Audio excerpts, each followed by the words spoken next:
Hello, and welcome to Wild Wisdom by Tal. I'm Tal, a food scientist exploring the intersection of scientific facts and ancient herbal tradition. Come with me as I uncover the hidden potential of plants and bringing that wisdom into our everyday lives. Today, we're starting with the humble healer chamomile. One of the most interesting things that I learned while researching chamomile is that it isn't just one plant. The name actually covers several different species that look similar but have completely different chemistries and life cycles. Whether you're brewing a cup of tea or formulating a perfume, you don't want to mix up a dye plant with a medicinal one. And while there are many chamomiles out there, here are the most important ones that you need to know. First up is the German chamomile, scientifically known as Matricaria chamomilla, or also known as Matricaria recutita in older texts. The name Matricaria comes from the Latin word matrix, which means womb or mother. This tells us exactly how it was traditionally used. It was used for women's health and reproductive support. We often see this species of chamomile used as a calming tea. It is an annual plant, which means that it will go all the way from a seed to being adult and then die all in 1 year, and then next year you have to replant them.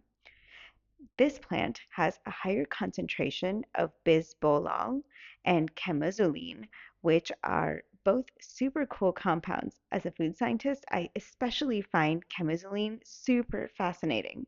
It is the compound that turns the essential oil of chamomile into a deep ink blue during distillation. These are the powerhouse antioxidants and chemicals and compounds that we're looking for in chamomile that tackle inflammation and support a good night's sleep. Next up is Roman chamomile. Now, this one is not anything like the German variety. It is a perennial and it grows low to the ground and like a creeping mat.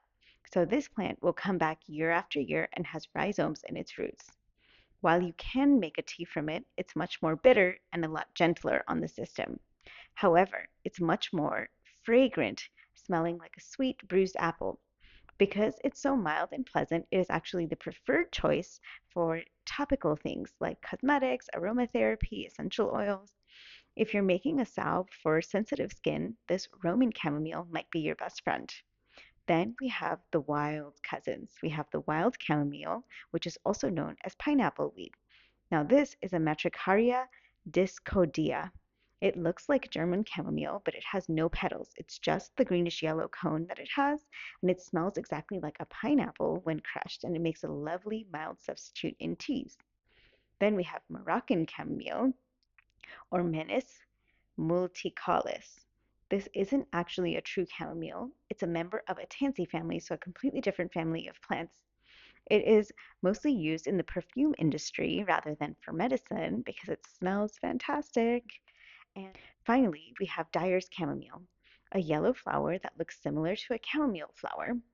Historically, it wasn't used for drinking or medicine, it was actually used for paints and textiles. It actually creates some beautiful yellow dyes that I cannot wait to try out and see how they look.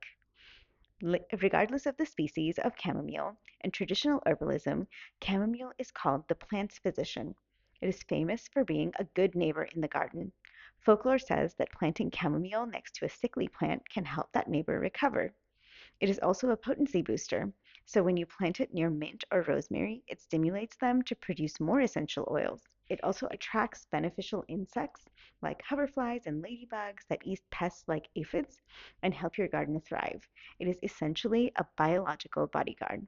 So whether you're looking through the microscope or through the garden folklore, this plant is a complete powerhouse. Get my hands into learning how to identify German chamomile out in the wild. Subscribe to learn along with me.